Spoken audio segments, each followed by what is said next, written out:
Hey guys, మన వైజాగ్ కాండియన్ నుంచి official update అయితే రావడం జరిగింది.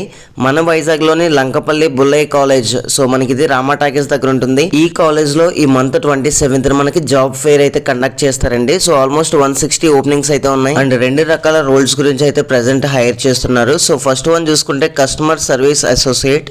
దీనికైతే minimum 1 to 3 years of experience అనేది ఉండాలి. సో వైజాగ్ లొకేషన్ 27 ఏప్రిల్లో మనకి 2 రకాల రోల్స్కి కూడా సేమ్ లొకేషన్లో ఇంటర్వ్యూస్ కండక్ట్ చేయడం జరుగుతుంది. కస్టమర్ సర్వీస్ అసోసియేట్ వచ్చేసి 150 ఓపెనింగ్స్ అని చెప్పేసి చాలా క్లియర్గా అయితే మెన్షన్ చేశారు. గైస్, నేను తమ్నైల్లో ఆల్రెడీ క్లియర్గా మెన్షన్ చేశాను, 1 year ఎక్స్పీరియన్స్ అయినా కనీసం మన దగ్గర ఉండాలని చెప్పేసి. సో ఫ్రెషర్స్కి ఎవరికి కూడా ఎంట్రీ అయితే లేదు. మినిమం 1 year ఎక్స్పీరియన్స్ ఎవరైనా వాయిస్లో చేస్తుంటే వాళ్ళకైతే ఛాన్స్ ఉందండి. ఇక 2 రోల్స్కి సంబంధించి కామన్గా క్వాలిఫికేషన్ చూసుకుంటే మినిమం గ్రాడ్యుయేషన్ అయితే అడగడం జరిగింది.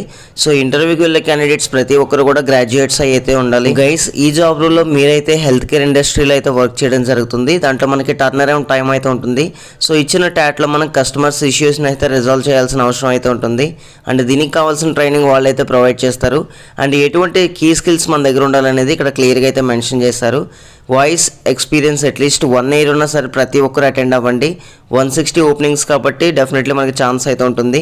ఇది సెకండ్ రోల్ అండి. ఇది మనకి బాగా ఎక్స్పీరియన్స్డ్ క్యాండిడేట్కి. సో ఎవరికైనా బీపీఓలో 4 years ఎక్స్పీరియన్స్ ఉంటే ఎస్ఎంఈ లేదా ట్రైనర్గా అయితే మనకి ఇక్కడ అసైన్ చేయడం జరుగుతుంది. సో చూసారు కదా, మినిమం గ్రాడ్యుయేషన్ క్వాలిఫికేషన్ అడిగారు. సో ఓవరాల్గా 4 years బీపీఓ ఎక్స్పీరియన్స్ ఉంటే డెఫినెట్లీ దీనికైతే ఎలిజిబుల్ అండి. సో మనం అయితే వాయిస్ ఇన్బౌండ్ అవ్వచ్చు లేదా అవుట్ బౌండ్లో అయితే వర్క్ చేసి ఉండాలి. గైస్, ఇదైతే కొంచెం higher role, SME subject matter expert కాబట్టి. సో ఫ్లోర్లో ఎవరికైతే అసోసియేట్స్ ఉంటారో వాళ్ళ డౌట్స్ అయితే క్లియర్ చేయాలి టీమ్ లీడర్ లేనప్పుడు. అదేవిధంగా మనకి MS Excel, MS power point, email writing ఇవన్నీ స్కిల్స్ కూడా మ్యాండేటరీగా ఉండాలి. ఓకే గైస్, ఎవరైతే ఇంట్రెస్టెడ్ మరియు ఎలిజిబిలిటీ ఉన్న క్యాండిడేట్స్ ఉన్నారో ఈ మంత్ 27th మార్నింగ్ 10 AM నుంచి ఆఫ్టర్నూన్ 2 PM మధ్యలో డాక్టర్ లంకపల్లి బుల్లయ్య కాలేజ్కి అయితే అటెండ్ అవ్వచ్చండి. ఇది మనకి వైజాగ్లో ఉంది. సో ఎవరైనా ఇంట్రెస్టెడ్ క్యాండిడేట్స్ అయితే డైరెక్ట్ వాకిన్స్కి వెళ్ళొచ్చు. బట్ మినిమం 1 year వాయిస్లో ఎక్స్పీరియన్స్ అయితే ఉండాలి. గైస్, ఫైనల్గా చిన్న రిక్వెస్ట్, మన ఛానల్లో జెన్యూన్ అప్డేట్స్ అయితే ఇవ్వడం జరుగుతుంది. సో సబ్స్క్రైబ్ చేసుకుని అండ్ పక్కన ఉన్న బెల్ ఐకాన్ అయితే యాక్టివేట్ చేసుకోండి. And thank you guys, thanks for watching this video.